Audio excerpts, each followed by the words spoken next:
얼마 전에 한 분이 이런 짧은 댓글을 주셨습니다. 방언으로 하는 기도는 아무런 효과가 없습니다. 귀신도 쫓아낼 수가 없습니다. 라고 말입니다. 그렇다면 여러분, 이분 말씀대로 방언은 아무런 효과도 없는 것일까요? 또 귀신도 쫓아낼 수 없는 것일까요? 여러분은 이에 대해 어떻게 생각하십니까? 제가 이에 대해 답변을 드린다면 이에 대한 답변은 반은 맞고 반은 틀리다입니다. 즉 이 말은 맞는 말이기도 하지만 또한 틀린 것도 있다는 것입니다. 그럼 여러분, 만약 방언에 효과가 없다면 어느 때 효과가 없고 또 방언에 효과가 있다면 어느 때 효과가 있을까요? 이번 시간에는 이에 대해 함께 나누기 원합니다. 그러면 방언이 언제 효과가 없을 수 있느냐? 또 귀신도 쫓아낼 수 없느냐?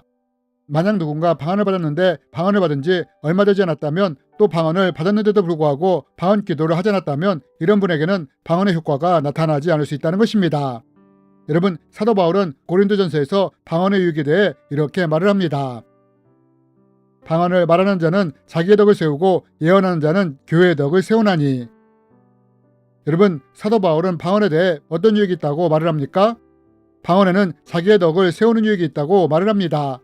그럼 여러분, 과연 이것은 무엇을 말하는 걸까요? 제가 다른 영상을 통해서도 말씀을 드린 적이 있지만 여기서 다시 한번 말씀을 드리면 덕을 세운다는 말은 헬라어로 오이코도메오로 집을 세운다는 뜻이 있습니다. 즉 우리가 계속해서 방언으로 기도하게 된다면 어떻게 되느냐? 방언은 우리의 영이 하나님께 기도하는 것인데 이렇게 우리가 방언으로 계속해서 기도를 하게 된다면 우리의 영이 성장하며 강건해진다는 것입니다. 마치 집이 세워지듯 우리 영이 성장하며 견고하게 세워지는 것입니다. 뿐만 아니라 이와 함께 우리 영이 성장함으로 영적 권세도 강해지게 되는 것입니다. 이것이 바로 방언으로 기도할 때 우리에게 일어나는 유익인 것입니다. 이런 이유로 방언을 받은 지 얼마 되지 않았다면 또 방언으로 지속적으로 기도하지 않았다면 이런 방언의 유익이 나타나지 않을 수 있는 것입니다. 그래서 이럴 때는 방언에 아무런 효과가 없는 것처럼 느껴질 수 있는 것입니다. 뿐만 아니라 만약 방언으로 기도함에도 불구하고 누군가 여전히 지속적으로 자신을 죄에 노출시킨다거나 나에게 상처를 준 사람에 대해 분노와 미움을 거두지 않고 이것을 마음에 쓴뿌리로 심는다거나 사탄적인 것을 가까이 하며 우상적인 것을 숭배하게 된다면 이때는 방언으로 기도할지라도 악한 영을 이기는 것이 쉽지 않다는 것입니다. 이때 악한 영이 이러한 통로를 통해 침투할 수 있는데 악한 영이 죄나 상처나 숭배를 방패막이로 삼고 이 안에 숨을 수 있다는 것입니다. 즉 이 안에 집을 짓고 숨을 수 있다는 것입니다. 그래서 방언을 지속하게 되면 우리 안에 우리의 영적 권세가 강해지게 되는데 아직 해결되지 않은 죄나 상처나 숭배가 있다면 이때 악한 영이 이것을 방패막이로 삼아 숨어 있을 수 있으므로 방언 기도로 해도 악한 영을 제압하는 것이 쉽지 않을 수 있다는 것입니다. 왜냐하면 악한 영은 해결되지 않은 죄나 상처나 숭배가 있다면 여기에 숨어서 버텨낼 수 있기 때문입니다. 그래서 누군가가 이런 상태에 있다면 앞에서 말한 번의 말씀처럼 방언 기도가 효과가 없다는 말이 맞는 말이 되는 것입니다. 또한 이런 상태에서는 악한 영의 귀신도 쫓아내는 것이 쉽지가 않다는 것입니다. 하지만 만약 이와 반대 상황이 된다면 어떤 일이 일어나게 될까요? 여러분, 예수님은 말씀하셨습니다. 기도 외에 다른 것으로는 악한 영을 쫓아낼 수 없다고 말입니다. 그래서 만약 우리가 방언 기도나 금식 기도, 통성 기도와 같은 기도를 지속적으로 하게 된다면 우리 안에 어떤 것이 생기게 되느냐?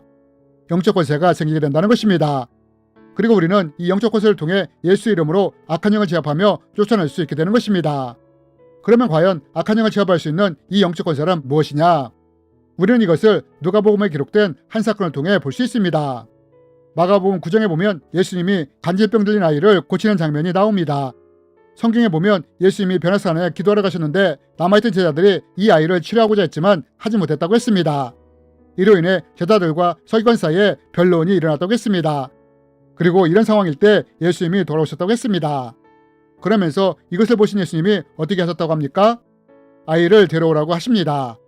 그런데 여러분, 예수님이 이렇게 아이를 부르셨는데 그 아이 안에 있던 악한 영이 예수님을 보더니 어떤 반응을 했다고 합니까? 성경은 말합니다. 이에 데리고 오니 귀신이 예수를 보고 곧 그 아이로 심히 경련을 일으키게 하는지라. 그가 땅에 엎드려져 구르며 거품을 흘리더라. 여러분, 아이 안에 있던 귀신이 예수님을 보자 어떤 반응을 보였다고 합니까? 경련을 일으키며 땅에 거꾸러져 거품을 흘렸다고 합니다. 여러분, 이것이 무엇이냐? 이것이 바로 영적 권세라는 것입니다. 여러분, 예수님은 말씀하십니다. 기도 외에 다른 것으로는 악한 영이 나갈 수 없다고 말입니다. 여러분, 만약 우리가 방언으로 지속적으로 기도를 하게 된다면 어떻게 되느냐? 우리 영이 성장하며 강건해지면서 우리의 영적 권세가 강해진다는 것입니다. 그리고 이 영적인 권세를 가지고 예수의 이름으로 악한 영을 대적할 때 악한 영이 굴복하게 되는 것입니다. 이렇듯 우리는 방언기도나 금식기도, 통성기도와 같은 기도를 통해 영적 권세가 강해질 수 있으며 이것으로 악한 영을 대적하며 파쇄하며 쫓아낼 수 있게 되는 것입니다. 그러므로 우리가 방언을 통해 영적인 권세가 생기게 될 때 악한 영을 대적하며 쫓아낼 수 있게 되므로 방언의 강력한 효과를 경험할 수 있게 되는 것입니다. 또한 우리가 계속해서 방언으로 지속적으로 기도하게 된다면 이제 우리가 무엇을 경험할 수 있게 되느냐? 여러분, 사도 바울은 에베소서 말씀을 통해 우리가 누구와 싸워야 하는지에 대해 이렇게 설명을 합니다. 우리의 씨름은 혈과 육을 상대하는 것이 아니요 통치자들과 권세들과 이 어둠의 세상 주관자들과 하늘에 있는 악한 영들을 상대함이라. 여러분, 사도 바울은 우리가 누구와 싸워야 한다고 말을 합니까? 혈과 육인 사람이 아니라 사탄의 세력들인 통치자들과 권세자들과 어둠의 세상 주관자들과 하늘에 있는 악한 영과 싸워야 한다고 말을 합니다. 그렇다면 여러분, 우리는 이러한 사탄의 세력과 어떻게 싸울 수 있을까요? 우리는 앞에서 가지를 병든 아이에 있던 귀신이 예수님을 보자 꼬꾸라지는 것을 보았습니다. 여러분, 이러한 귀신이 사도 바울이 말한 사탄의 세력 중에 어디에 속하느냐? 바로 하늘에 있는 악한 영들의 그룹에 속한 존재들이라는 것입니다. 그리고 여기에 속한 세력들은 주로 사람들을 공격하는 일을 한다는 것입니다. 그럼 우리가 이런 세력과 어떻게 싸울 수 있느냐? 예수 그리스도의 이름으로 이런 세력과 대적하며 싸우게 된다는 것입니다. 이런 악한 영들은 우리가 직접 대면할 수 있으므로 예수 이름으로 대적하며 싸울 수 있는 것입니다. 하지만 문제는 공중에 권세를 잡고 경관진을 세우고 있는 더 강력한 사탄의 세력들인 통치자나 권세자나 어둠의 세상 주관자들과는 우리가 직접 대면할 수 없다는 것입니다. 그러면 이럴 때 우리는 이들과 어떻게 싸울 수 있느냐? 이때는 무릎으로 기도로 싸우는 것입니다. 중보기도로 싸우는 것입니다.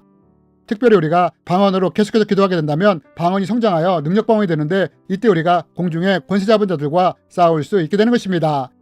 태국이나 사우디아라비아, 이란, 일본, 북한과 같은 공중에서 권세를 잡고 있는 사탄의 세력들인 통치자나 권세자들과 기도로 싸우게 되는 것입니다. 또한 사상이나 문화, 미디어, 동성애와 같은 것으로 하나님을 대적하며 어둠을 전하는 어둠의 세상 주관자들과도 기도로 싸우게 되는 것입니다. 방언이 성장하며 능력방언이 될 때 이럴 때 우리는 공중에서 권세를 잡고 경관진을 세우고 있는 사탄의 강력한 세력과 싸울 수 있게 되는 것입니다. 아마 지금도 능력방언으로 중보기도를 하시는 분들은 이 말이 무슨 말인지를 알 것입니다. 여러분, 저는 앞에서 한 분의 댓글에 대해 소개를 해드렸습니다. 이분은 방언은 효과가 없으며 귀신도 쫓지 못한다고 했습니다. 저는 이 말이 반은 맞고 반은 틀리다고 했습니다. 여러분, 만약 우리가 방언을 받은 지 얼마 되지 않았다면 혹은 방언을 받았더라도 지속적으로 방언으로 기도하지 않았다면 또는 죄나 상처나 숭배를 통해 악한 영의 침투나 공격을 허용하게 되었다면 이럴 때 우리 방언은 큰 효과가 없을 수 있습니다. 귀신을 대적할 수 없을 수도 있습니다. 하지만 만약 우리를 하나님 앞에 거룩하게 세우고 방언기도나 금식기도, 통성기도와 같은 기도를 지속적으로 하게 된다면 우리 영적 권세가 강해지게 됩니다.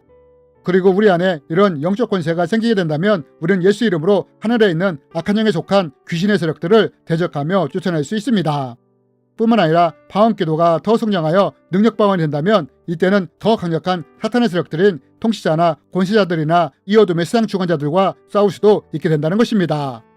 이래서 제가 방언에 효과가 없다는 말에 반은 맞고 반은 틀리다고 말을 한 것입니다. 그러므로 여러분, 이제 우리가 이런 것을 알았다면 방언에 대해 무력한 자가 아니라 방언을 통해 유익과 능력을 경험하고 체험하는 우리들이 되었으면 좋겠습니다. 주님의 이름으로 여러분을 축복합니다.